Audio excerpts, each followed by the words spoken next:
Great. So welcome everyone. I'm Lotte Verheijen, PhD student at the University of Liverpool. And as you can see, I will be talking about media constructions of and appeals to female voters in the UK press during the 2015-2017 period. I will first discuss the idea behind this project, then I will move on to the methodological aspects, some frequency and discourse analyses, all in the context of today's theme of queer in and exclusion in institutional spaces, which in this case relates to both the UK newspaper press and the realm of politics, which will be followed by a small case study relating to the article which provided the title for this presentation, and I will end by presenting some final conclusions. So this study is part of my overarching PhD project on the representation of female voters during the permanent election or perm election period of 2015 to 2017 in the UK, which saw 2 general elections and 1 EU referendum. Since the start of my project, this period has in fact been extended by 2 years due to the general election in 2019, which might be covered by future projects, but 2019 will not be covered in this current project or presentation. Now, there are certainly a fair few studies that examine the representation of female politicians during times of election in both the UK and other countries. But what about the representation of female voters?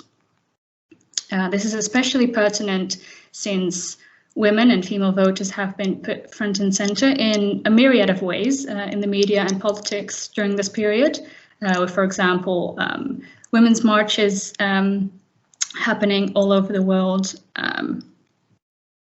the Me Too movement, and in the UK there was the Labour Party's now infamous and much derided Pink Woman to Woman 2015 campaign bus, which was introduced by MP Harriet Harman to promote Labour's Women's Manifesto and to attract female voters. Additionally, Theresa May became the 2nd female Prime Minister of the UK, and the Women's Equality Party was also founded. So, in light of this increased attention to the plight of women, what about female voters? And specifically for today's talk, what about queer female voters? Which female voters are included or excluded from this group? And more specifically, how do both subtle and perhaps more overt normative and misogynist language choices and narratives both exclude non-heterosexual and non-cis women from political discourses and or question their presence in this discourse? Well, in order to study this, I built several corpora of UK national newspaper articles that concern the needs and voices of female voters.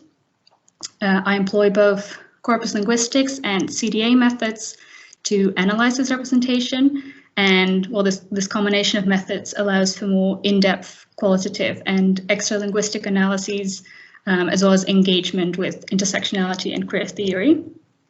The corpora I built were collated by means of the news database Nexus and encompass data from the 3 separate campaign periods leading up to each electoral event, as well as multiple subcorpora regarding political orientation, so whether the newspaper is left-wing, right-wing, or at least seemingly more neutral, publication type, so broadsheet, tabloid, or online only, and author gender. Well, to direct the focus on female voters as opposed to politicians or a more general view, I used a combination of somewhat neutral terms such as female or woman, women, as well as other words that are used to describe women or that are often used as synonyms for women, whether it be related to their age, position in society, or identity, such as girl, lady, mother, and lesbian. These terms needed to occur in the same paragraph as an election-related term, such as vote, voters, voted, election or referendum, and in the same article as a UK-related geographical term. Well, this set of search queries then yielded primarily articles from right-wing broadsheet publications, and those articles were mainly written by male journalists. This is mainly in line with the composition of the UK media landscape, which leans more heavily toward the right and towards primarily employing male journalists. However, the number of female journalists did increase in my data over the years, but male journalists prevailed. The exception to the overlap between my data and the general UK newspaper landscape relates to the publication type. As UK newspapers tend to lean more toward tabloids instead of broadsheet. This difference could be explained by the fact that hard content topics such as politics, as opposed to soft content, entertainment, tends to be more closely associated with broadsheet reporting, as evidenced by these numbers. Excuse me. Both the highest absolute number and average number of articles per day were observed in 2015 and the lowest in 2017, which might partially be due to the period's post-Brexit oversaturation of election discourse, or as Brenda from Bristol so succinctly put it, you're joking, not another one, but with a West Country accent that I refuse to butcher. Well, in 2015, election news was much more fresh, maybe even exciting to voters and the press corps. Furthermore, pre-Brexit, the media got to focus on more women-specific topics, such as Labour's Women's Manifesto, and more innocent-seeming topics, such as Ed Miliband's Milifandom, while EU referendum and post-Brexit reporting shifted to more broad and less innocent topics, such as the economy and immigration. Well, after all that exposition, we can finally get into some more analyses of the data, which display a clear rise in hetero and cis normativity and queer exclusion, which is often achieved by removing, demonizing, or obscuring female voters' agency. Well, firstly, the search term frequencies, and in particular the 8 most frequent ones, which were woman, female, girl, lady, wife, mother, mum, and daughter, and their rankings over the years, already display this increase in normativity as maternity-related terms such as mother and mum achieve higher ranks over the years. In fact, mother and wife trade places as women go from being wives of men to mothers of men, which in these articles appears to be more significant than being a mother of women. This conflates being a woman with motherhood or wanting to enter into motherhood, a hetero and cis normative, as well as ableist notion that all women want and can birth children and yearn for a nuclear family unit involving a stable, monogamous, preferably marital and reproducible relationship between 2 adults whose roles align with conventional gender stereotypes and roles. The data show no real signs of adoptive, foster, or stepmotherhood, and moreover, both queer relationships, families, and queer motherhood or parenthood are absent. In fact, female voters are often discussed and are interviewed in relation to the men in their nuclear family unit. There are numerous instances of reference to the marital and his wife and reproducible relationship, so his mother, mother of, followed by a male name, or family in general, so things like mother of 2. These normative discourses also shine through in the collocates that accompanied the gendered search terms and their concordances. Collocates are words that are significantly more likely to occur in combination with other words in certain contexts. And as collocates indicate discourse prosodies, where a group is frequently associated with a set of words that reference the same discourse, all significant collocates were grouped together by theme and ranked in order of prevalence. Furthermore, because women yielded by far the most significant collocates, we also take a separate look at the themes that were most prevalent among the other terms. So the main discourses all work toward queer exclusion, albeit in different ways. First are the representations of women as lacking agency, as being denied it or being attacked for daring to act and speak up. There are some celebrations of neutral and and neutral depictions of female agency presence, but female voters tend to be disregarded and treated as a subordinate monolith. Female voters' voices are often drowned out, classed as irrelevant, viewed negatively, or lumped together in one homogeneous female voice. On a superficial level, the fact that this voice is present might appear as empowering, but the homogenization and actual lack of actually being heard mainly ends up being disempowering instead. Even when they are viewed as a target demographic, they are not granted explicit agency, and instead their needs are discussed for them, often by male journalists, as we saw earlier, instead of by them. Or the struggle for equality is discussed in incredibly broad and opaque terms, or even worse, they are often shown to be voiceless victims. The second part relates to normative representations of female voters in terms of the aforementioned focus on motherhood, subordinate relations to the men in their lives, and the nuclear family unit.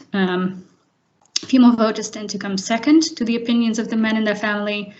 They're also often only talked about in relation to children and family in general, while mentions of LGBTQ plus women are almost completely absent. Instead, women appear to be synonymous with wives of men and mothers. In fact, they are mothers and wives first, women second, voters never. Normative objectification, for example, in terms of a woman's appearance, is also present. This mainly concerns the wives of male politicians, celebrity voters, as well as female politicians, whose names always tend to crop up when female voters are being discussed. For example, I think most of us in the UK will remember the infamous "Never mind Brexit, who won Lexit" Daily Mail cover from 2017, which showed up in my corpus. Lastly, the identity markers, and specifically the lack of certain identity markers, expand on the queer exclusion narrative, as gender identity and sexuality markers are absent from the list of collocates. It is also important to note that even though ethnicity markers are present, this does not mean that women of color are included in the conversation or discussed in a serious manner, let alone a positive light. Ethnicity is primarily discussed in a negative context, such as it relates to the alleged threat of immigration with regard to the EU referendum debate. So overall, desubjectification of female voters or lacking agency is the most prevalent theme overall, and it becomes even more prevalent over the years. It is already the main theme in 2015, but pushes the rest of the themes even further to the side in the subsequent political campaigns. In 2015, female voters do seemingly have a voice. For example, voter is actually one of the top collocates for the term female in 2015, which is not the case in 2016 and 2017.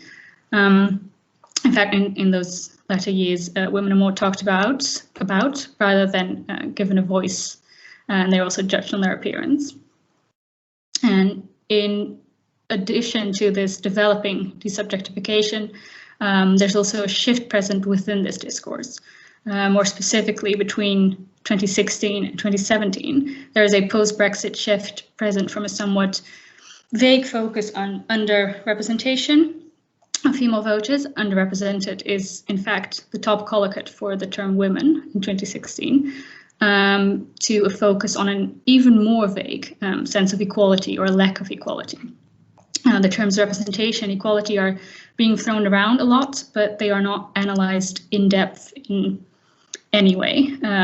They remain vague and impenetrable concepts that should allegedly be achieved, but the path to representation and equality for women and what these notions mean for women in general and what they mean in intersectional terms is entirely left out of the conversation. Equality and representation for who exactly? Well, in combination with the normative discourses, certainly not for queer women. So then the discursive themes that are present among the other frequent terms include all of the same main themes.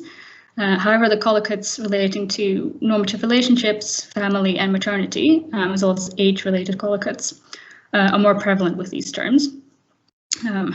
This is partially inherent to the semantic fields and connotations of these family and age-related terms. But this prevalence also shows that when there is a discussion of family issues and rights, women are not discussed as women, but as mothers and wives, the normative roles they fulfill rather than the people they are. And then, aside from the term inherent differences, there are also some other differences present. For example, the family and age-related terms, which are more prevalent in right-wing tabloids, appear to attract a sharper focus on soft content, on the private lives of famous voters and famous wives. And this merging of soft content and hard political content is consistent with tabloid stereotypes, as well as the overall tabloidization of the British press. Tabloidization refers to a shift toward more soft entertainment, traditionally associated with tabloids, and less fact-based reporting. Tabloidization topics have also been described as more feminized, as they align with stereotypes of femininity, such as being more family-oriented, and considered to be less important than masculinized hard content, such as politics. Moreover, there's again a post-Brexit shift present, a shift to less soft, but also less personalized and less attentive presentations of female voters, as agency collocates decrease over the years and are barely even present in 2017. This again seems indicative of a lesser voice for women in 2017 and a renewed focus on broader topics. Overall, women are treated in a sort of patronizing normative manner or ignored. Patronizing is then the lesser of the two evils, but it is not enough. Moreover, queer women are just plainly ignored or erased by the ever-present hetero and cis-normative and ableist depictions of female voters, rather than presented as voters with a unique voice. The narrative itself seems to create a false sense of buzzword-heavy equality, representation, security, and complacency, and seems to want to lull readers into this same false sense of vague representation, equality discourse. And lastly, I want to take a closer look at an article by Siobhan Fenton for The Independent in 2015, which was the year of Labour's Women's Manifesto and a seemingly larger voice for female voters.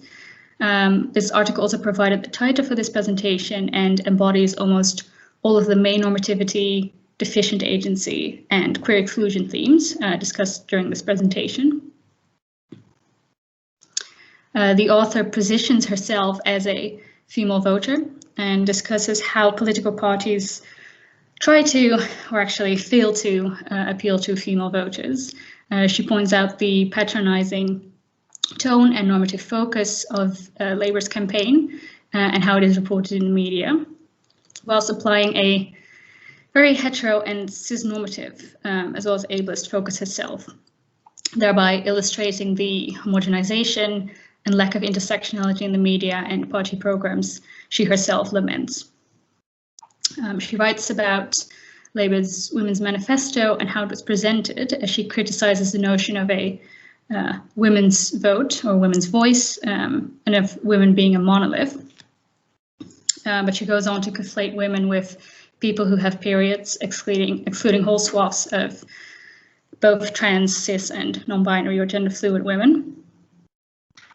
And then the last quote of this page illustrates the sense of complacency, of taking what you can get and having to choose the lesser of two evils. She does not like the patronizing stereotypical pinkness of the bus, nor the focus on bouncing babies and hetero and cis-normative motherhood. But at that point in time, it is as good as it gets, and preferable to the utter silence coming from other parts of the political spectrum. And she ends the article by stating that the choice shouldn't have to be between being ignored and insulted, and that she looks forward to a time where we have more than just two options. However, it seems that in 2016 and 2017, the choice has gotten even narrower instead of more broad. Then in conclusion, we have a long way to go toward inclusion of all women in political and media discourse, as over the years, normative discourses appear to have increased rather than decreased, and all the while, female voter agency also decreased and queer exclusion prevails. These rather depressing shifts are even more noticeable post-Brexit, as the discourse becomes even more vague and broad rather than more precise and intersectional. That was it. Thank you very much.